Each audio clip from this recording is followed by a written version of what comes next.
Welcome to our channel.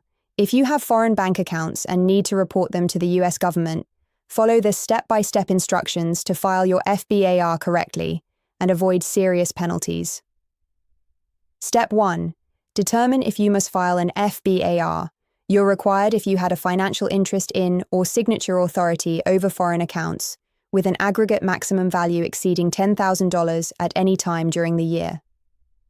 Step 2.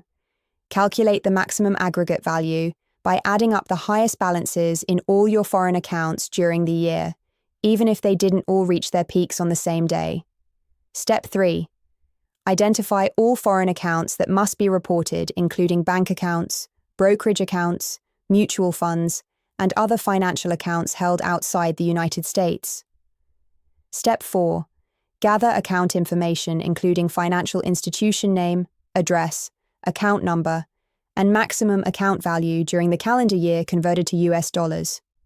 Step 5. File your FBAR electronically through FinCEN's BSA e-filing system. The deadline is April 15th with an automatic extension to October 15th. Step 6. Create an account on the BSA e-filing website if this is your first FBAR filing. The system requires specific information and document uploads. Step 7. Complete FinCEN Form 114 accurately, reporting each foreign account separately with all required details. Step 8. Keep records of your FBAR filings for at least 5 years.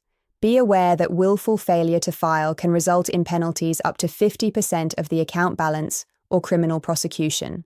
Don't forget to like this video and subscribe to our channel.